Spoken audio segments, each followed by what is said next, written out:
This my two Satoshis. This my two Satoshis. Who need 2 cents when they can get double from stacking Toshis? Yeah. I gotta stop ringing. Yeah, it's your boy Crypto Blood, and welcome to another episode of My Two Satoshis. It is Monday, and I gotta give a shout out to my main man, Wired Sparks, for this song request from 3 weeks ago, actually. It's by Adrian Bagger, End It All. I hope you guys aren't ending it all because of this bloodbath we're seeing here in the crypto markets. Shout out to Wired Sparks for that one. What's going on, people? Welcome to another episode. Today, we're gonna be looking at, Bitcoin, cryptos are down, getting slaughtered. Is it because of what Elon Musk said? Possibly that has something to do with it, but listen, markets always need something to make an excuse for a sell-off. If it's waiting for a sell-off, if there are no more buyers, then there just needs to be some type of catalyst for sellers to go from, or buyers to go from sellers, or just short sellers to come into the markets. Those are bears, right? So that's what's happening, I think, maybe with the excuse of Elon Musk and his comments, which we're going to take a look at today. But we're going to look at what Galaxy Digital is claiming about banks and their energy usage, saying that it's more than what Bitcoin's network is using. It most likely is at this point, but I'm just wondering, are they taking into consideration Bitcoin being used at a broader, larger scale? I don't know if that's being talked about in this article, but we're going to take a look at this out of Decrypt Media today.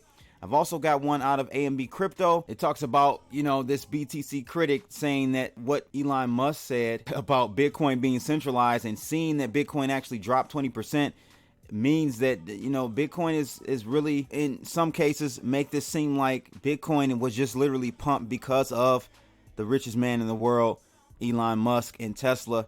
This is a possibility. This is definitely a possibility. We're going to take a look at this article in detail. I'm going to give you my two Satoshis on that. And in addition to that, we have a new petition out talking about should they have or make Elon Musk sell his Bitcoin. I don't know what that's going to do. I don't know how you can force a person to sell something that they own privately. I'm thoroughly confused about this, but we're going to take a look at this out of Cointelegraph today. All three articles coming up on today's episode of My Two Satoshis. Let's get it, people. But before we start, if you guys find these types of videos informative, make sure you like, share, and subscribe, and click that bell to receive more videos like this. And before we get started into the articles for today, let's look at this chart. Crypto dominance pretty much strikes again, right? We did see the actual head and shoulders form here. It played out exactly as I thought the second go round. The first time we thought the head and shoulders were over to this side right here. That was the shoulder. We thought this was the head. And then we thought that was maybe going to be the second shoulder right here. But that was not the case. When I redrew it, we were able to see a true head and shoulders form here. We broke this trend line for the final time right here. And boof, we went falling all the way to my line. Look, we're right there at the $42,000 Bitcoin marker, exactly where I said we would probably go as we saw losing steam here. Look, this is an overarching slowdown in the price appreciation of Bitcoin, right? We started to kind of see some consolidation at this point when we hit the $65,000 marker. I would say here, this is probably a good place to start loading in if you're not in Bitcoin or any of the crypto markets right now. Or if you want to add to your positions, this is a great area, because even if we do breach the $42,000 level, $36,000 is right there. I think that's a very strong support for us. So that's a great point for you to start entering right now, honestly, just in case we don't go any lower to 36,000. And as we look at this heat map from Coin360, just decimated. These coins are getting slaughtered. And guess what? When it's red and there's blood in the streets is when you start buying. That's a blood buy. Bitcoin down 7.8%, trading at 44,000 on this particular feed. We got Ethereum down 7.7%. It's trading at $3,300.62. Binance down 9%. Wow, ADA down 9%.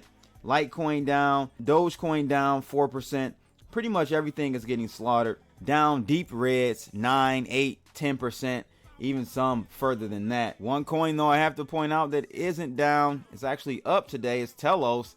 It is up 7%. It's been on a tear lately. It's doing very well. And it's really trading at like 29 cents. I don't know why it's saying 19 here on Coin 360, but it's trading around 29 cents right now. So it's up way higher than that, near all-time highs, to be honest with you. But let's take a look at this first article. A digital asset firm has published a report claiming that Bitcoin is more than twice as green as the international banking system. It says Galaxy Digital released this report comparing energy consumption of Bitcoin and traditional finance. Though the results favor Bitcoin, some of the data points are far from conclusive. According to the report published this month by Galaxy Digital, the world's banking system uses more energy than Bitcoin. They say in this report here, given Bitcoin's transparency, it's easy to estimate Bitcoin's energy usage. The report says this results in frequent criticisms of Bitcoin, but these critiques are rarely levied against other traditional industries.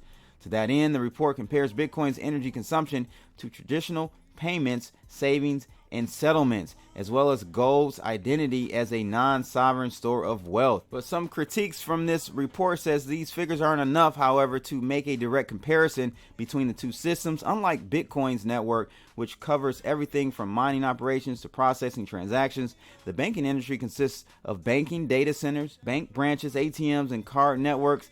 Galaxy Digital has also excluded central banks from its analysis. Galaxy Digital claims that banking systems use approximately 263 terawatts of energy each year, more than double the amount of the Bitcoin network. So, I don't know. I would definitely say that the banking system, personally, just a gut feeling, uses more energy than Bitcoin, for sure. The issue is, and you guys let me know in the comments below, the issue that I'm seeing is that the scaling of Bitcoin, if Bitcoin were to be used by just 15% of the world's population, it would definitely trump any banking system energy cost.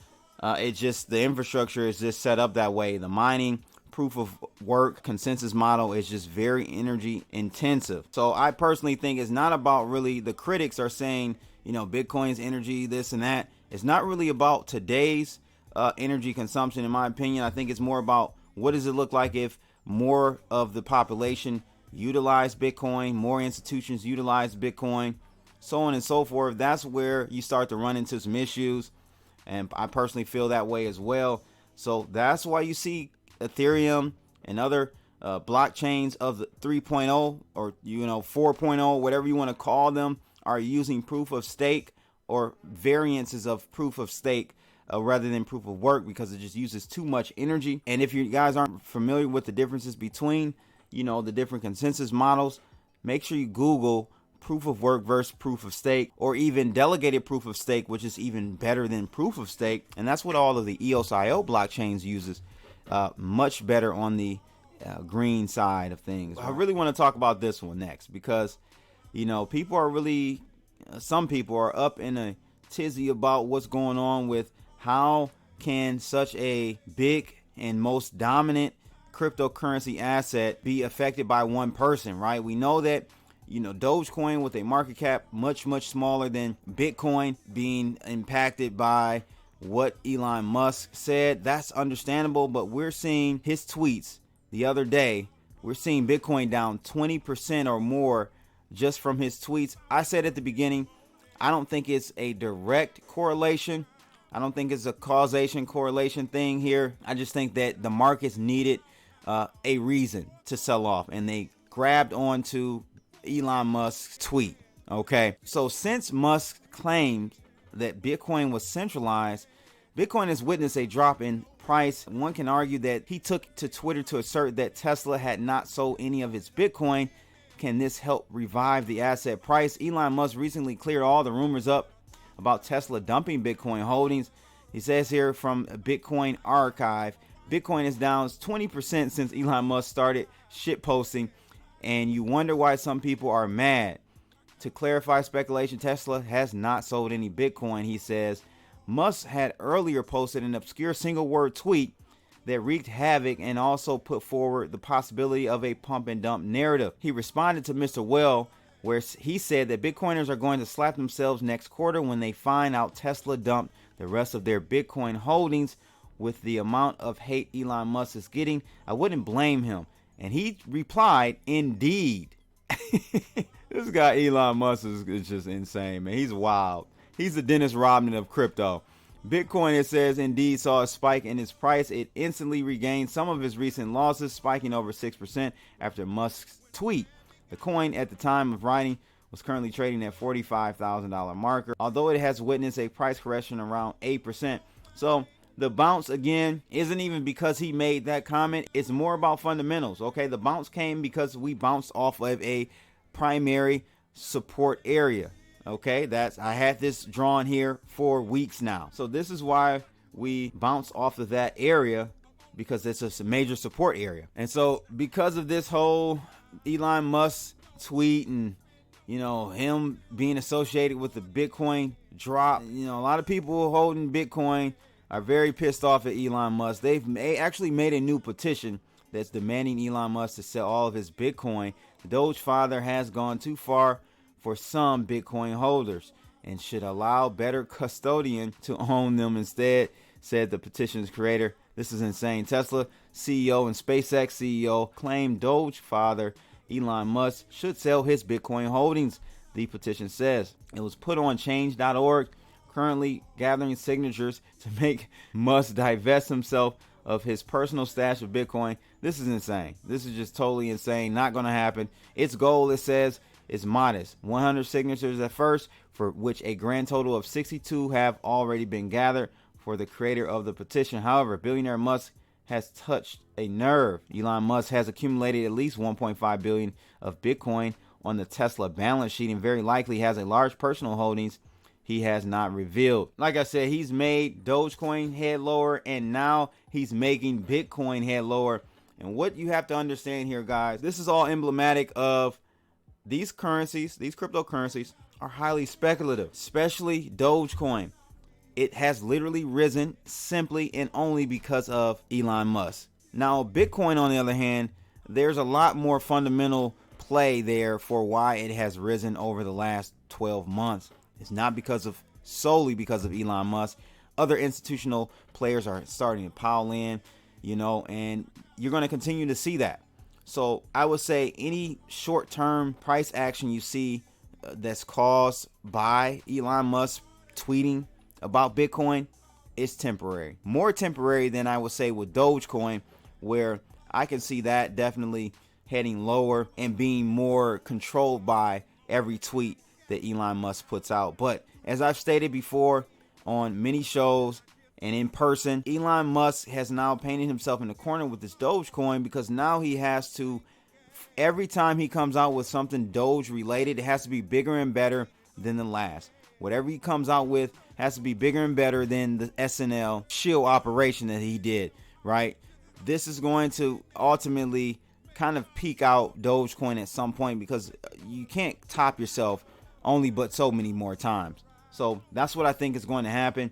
Bitcoin in the short run may be affected by this, but I think this is more technical. As I stated earlier, as you guys can see here, it's just a bounce off of a support line.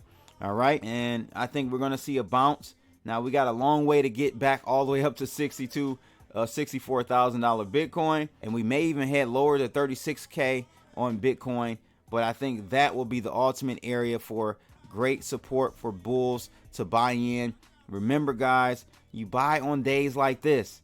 This is when you buy, not on green days. When there's blood in the streets is when you should be buying like crypto blood. And that's my 2 Satoshis for today, ladies and gents. Shout out to my man Wire Sparks, a premium member for the song request. Adrian Bagger, end it all. Don't end it all, people. It's not the end of the world. It's not the end of the world. All my members out there, premium members, make sure you look out for a slew of Kicking It sessions that you're going to get a chance to see first this week. All right, it's your boy Crypto Blood. I'm out of here. Holla.